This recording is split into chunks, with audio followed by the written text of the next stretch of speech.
દેશ ન્યૂઝ તમામ મહત્વપૂર્ણ સમાચારો સાથે દિવસના સૌથી મહત્વપૂર્ણ બુલેટિન ખબર ગુજરાત સાથે હું છું અંકિત। મહત્વપૂર્ણ સમાચારથી બુલેટિનની શરૂઆત કરીએ। ફટાકડા ફેક્ટરીમાં બ્લાસ્ટને લઈને અત્યાર સુધીના સૌથી મોટા સમાચાર સામે આવી રહ્યા છે। અમદાવાદના રામોલ વિસ્તારમાં બુલડોઝર વાળું એક્શન જોવા મળ્યું છે। અમદાવાદમાં ગેરકાયદે ફટાકડાની ફેક્ટરીમાં જે બ્લાસ્ટ થયો હતો તે ફટાકડાની ફેક્ટરી પર હવે બુલડોઝર ફરી વળ્યું છે। ગેરકાયદે બાંધકામ પર ડિમોલેશનની કાર્યવાહી કરાઈ છે। ભાડે જમીન રાખીને આ મોતની ફેક્ટરી ધમધમતી હતી।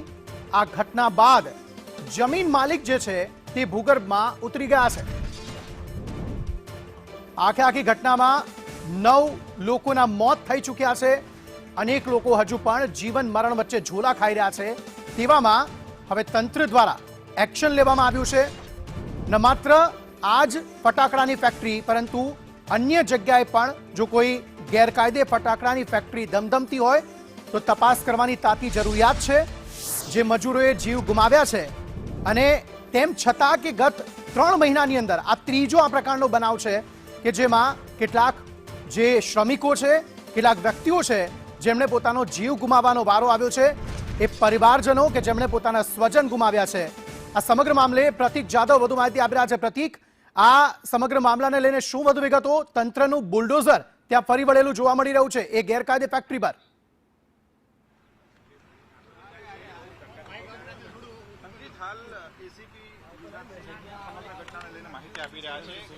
બુલડોઝર જે એક્શન લેવાયો છે સર, ખાસ તો આજે ગેરકાયદેસર બાંધકામ હતું ત્યાં બુલડોઝર એક્શન કરવામાં આવ્યું છે, શું કહેશો? Yes sir, start. ગઈકાલે જે બ્લાસ્ટની ઘટના થઈ ત્યારબાદ જે ગેરકાયદેસર રીતે જે ફાયરવર્ક્સનું જે કારખાનું હતું તે ચાલુ હતું, તે અનુસંધાને એએમસી સાથે સંકલનમાં રહી અને જગ્યાના માલિક સાથે સંકલનમાં રહીને આ જગ્યાએ જે અલગ જે ગેરકાયદેસર બાંધકામ હતું તે પોલીસની હાજરીમાં તેઓને તોડી પાડવાની કામગીરી કરવામાં આવી છે। આ ઉપરાંત આગળના હજી એક દિવસમાં આ વિસ્તારમાં અન્ય પણ જે એનઓસી નેગેટિવ આપેલું હતું પોલીસ દ્વારા તેનું પણ એક ચેક ડ્રાઈવ રાખવામાં આવી છે અને એ અલગ જગ્યા ઉપર પણ જો આ પ્રકારની પ્રવૃત્તિ જો ચાલતી હશે તો તેને પણ આવતા 24 કલાકની અંદર તે જે બાંધકામ છે તેઓને પણ તોડવાની કાર્યવાહી પોલીસ અને એએમસીના સાથે સંકલનમાં રહીને કરવામાં આવશે। જમીન બાબતે કયા પ્રકારની તપાસ કરવામાં આવી છે? જમીન કોના નામે હતી ને કેવી રીતે ભાડે રાખી?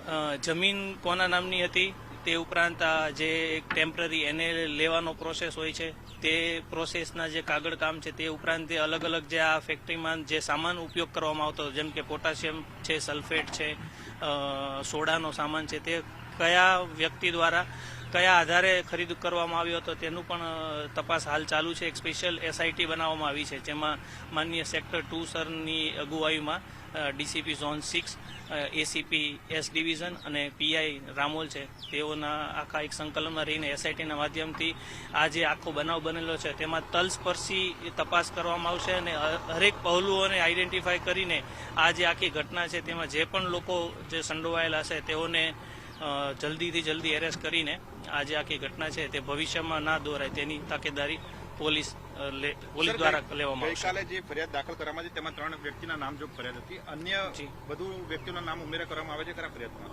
હાલ તપાસ ચાલુ છે। આમાં આ જે પર્ટિક્યુલર જે કારખાનું ચાલતું હતું તેમાં ફાઇનાન્સ જો કોઈના દ્વારા કરવામાં આવ્યું હશે, કોઈ દ્વારા જો પૈસા આપવામાં આવ્યા છે તેની પણ તપાસ હાલ ચાલુ છે। તે ઉપરાંત જે સામાન જે વિસ્ફોટક સામાન છે તે ધારાધોરણ મુજબ લેવામાં આવ્યો છે કે નહીં અને આ આખી પ્રક્રિયામાં કોઈ પણ વ્યક્તિઓનો જો આમાં વાંક હશે તો તેઓને પણ ગુના અનુસંધાને તેઓને અટક કરવામાં આવશે અને કડકમાં કડક દાખલારૂપ કાર્યવાહી પોલીસ દ્વારા કરવામાં આવશે। મેહુલ ડોડિયાની નાણાકીય આર્થિક વ્યવહારો જે છે તે બાબતની તપાસ, તેઓના બેંક એકાઉન્ટ, આ જે આખું જે જમીન માલિક છે તે ઉપરાંત આ જે 3 પાર્ટનરો જે પ્રાથમિક તપાસમાં મળેલા આવે છે તેઓના બેંક એકાઉન્ટની તપાસ હાલ ચાલુ રહી છે, તેઓના ઘરની તપાસ ચાલુ રહી છે અને તેઓના જે ઓનલાઈન નાણાકીય વ્યવહાર છે તેને પણ આઈડેન્ટિફાઈ કરીને તેઓના બેંક એકાઉન્ટ જે વ્યાપારિક બિઝનેસમાં તેઓ જે યુઝ કરતા હશે તેઓને પણ ફ્રીઝ કરીને આગળની એમાં પણ તલસ્પર્શી તપાસ પોલીસ દ્વારા કરવામાં આવશે।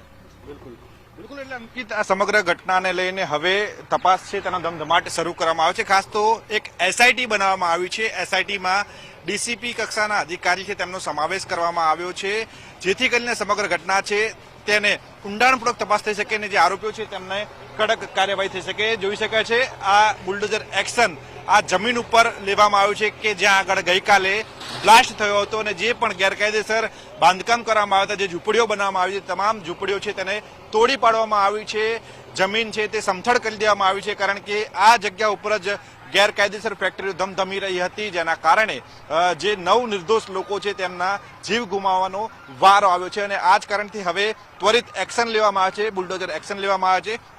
આ સાથે જ તપાસ અહીંયાથી નથી અટકતી, જે એસઆઈટી રચવામાં આવ્યું છે તે એસઆઈટી દ્વારા તમામ બાબતોને ધ્યાનમાં રાખીને તપાસ કરવામાં આવશે કે આ જે જમીન ભાડે રાખવામાં આવી હતી, જે માલ સપ્લાય થતો હતો તે માલ કોના દ્વારા સપ્લાય કરવામાં આવતો હતો, આ સાથે જ અમને કોઈ ફાઇનાન્શિયલ બેકગ્રાઉન્ડ હતું કે કેમ, એ તમામ બાબતો તપાસ કરવામાં આવી રહી છે અને આ સાથે જ આરોપીઓ જે છે તેમના બેંક એકાઉન્ટ ફ્રીઝ કરવામાં આવશે, તેમના બેંક એકાઉન્ટ છે તેની ચકાસણી કરવામાં આવશે કે તેમને જે ફાઇનાન્શિયલ વ્યવહારો કરેલા છે તે કોને કોને કરેલા છે અને આ તમામ બાબતોને આવરી લેવા માટે, તમામ બાબતોની ઝીણવટભરી તપાસ માટે એક એસઆઈટીની રચના કરવામાં આવી છે, જેમાં ડીસીપી, એસીપી અને પીઆઈ નો સમાવેશ કરવામાં આવે છે, જે આ તમામ બાબતોની ચકાસણી કરશે। આભાર સમગ્ર માહિતી આપવા।